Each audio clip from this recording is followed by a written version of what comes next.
Hello, this is the Sam chapter, and it starts on page 29. And I'm recording this for the second time. I improved the presentation a little bit. Okay. I saw people on the sidewalk watching something. I crossed to join them like a cat who smells herring. Men in jumpsuits from the jail, I think, were clearing the lot. Unbelievable. The woman beside me told me the land was for anyone who wanted a garden. Even more unbelievable. The word paradise came out of my mouth without thinking. The woman looked at me strange. It's a hobby with me, studying words. I looked at the three walls surrounding the lot, then at a garden coming up, beautiful, planted there close to the sidewalk. Paradise comes from a Persian word. It means walled park. I told the woman that. This time she gave me a little smile. I smiled back. That's my occupation. You've seen fishermen mending the rips in their nets. That's what I do, only with people. I used to try to patch up the whole world. For 36 years, I worked for different groups, promoting world government, setting up conferences on pacifism. Pacifism is promoting peace and nonviolence. Um, Raising money, stuffing envelopes. Not that I've given up the fight, I've just switched battlefields from the entire planet to this corner of Cleveland. Sometimes I think I've actually had more effect on the world since I retired. What do I do? And he explains that he smiles at people. He likes to smile at all the people in his community, especially people who are of a different ethnicity than himself, right? Um, and then he says that he gets people looking up at him instead of down or off to the side, that he likes to start conversations in lines and on the bus and with cashiers. He says, people see I'm friendly no matter what they've heard about whites or Jews. And I think what is happening there is the author's letting us know that Sam is white and Jewish. And then he says, if I'm lucky, I get them talking to each other, sewing up the rips in the neighborhood. So, just a quick word about the way Sam refers to his neighbors. It can be a little bit awkward, um, but there are ethnic and racial differences within the community, and characters are not always perfect. Sometimes they may talk about other groups of people in ways that are a little bit awkward to us. Okay, continuing on. He says, I hadn't had a garden since I was a kid. I wanted one now, only this time I was 78 to be exact, and in no condition to dig up the soil. So I hired a teenager, Puerto Rican, who said he knew where he could get a shovel. He knew he'd have to do a good job to be paid. He worked that soil until it flowed through your fingers like silk. I paid him well and offered him a row. He wanted to grow marijuana to sell, a real businessman. We discussed this. We finally compromised on pumpkins after I explained how much he could probably get for them at Halloween, not to mention the advantages of staying out of jail. He was new to the neighborhood.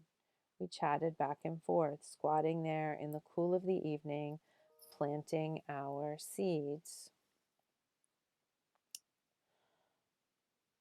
A few other people working, a robin singing out strong.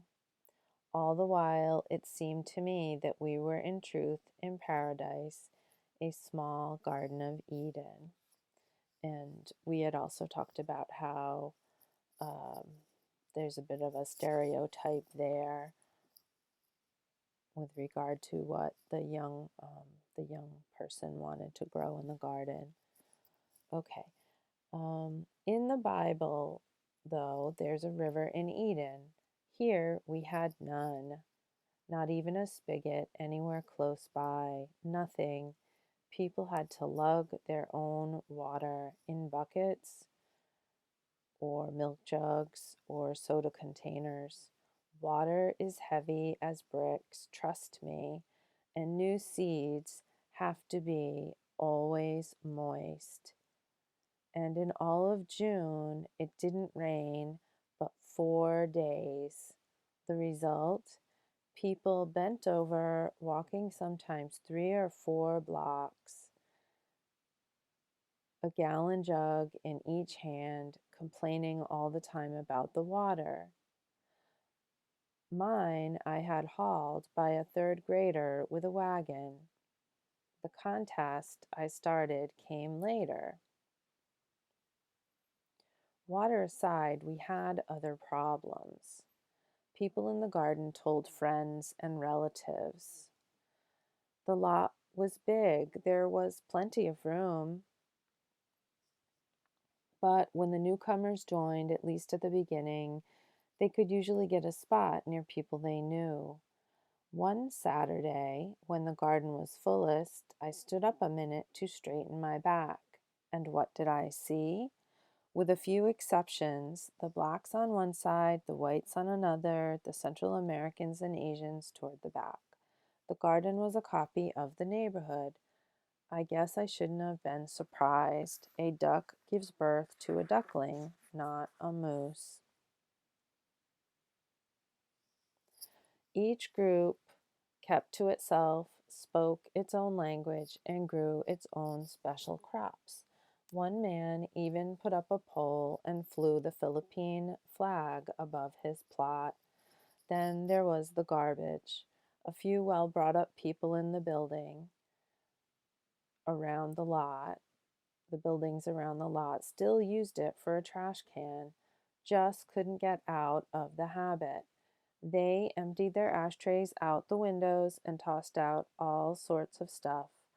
One day, a bottle came down like a meteor. A man picked it up and threw it back. Straight through the window it came out of. A minute later, 5 more flew out. Next, I thought to myself, come gunshots. Instead, thank God, it was only shouting. That crazy homeless man, the one who used to sleep on the broken down couch, he also missed the lot, being a dump. He showed up, saw his couch had been taken, and started ripping out people's plants. The police had to come. Some people started worrying, looking ahead to ripe beans and tomatoes, and thinking about strangers coming in. That week, a man put chicken wire around his garden, 5 feet high, complete with a little gate and padlock. The week after that, someone built a board fence. Then came the first keep out sign.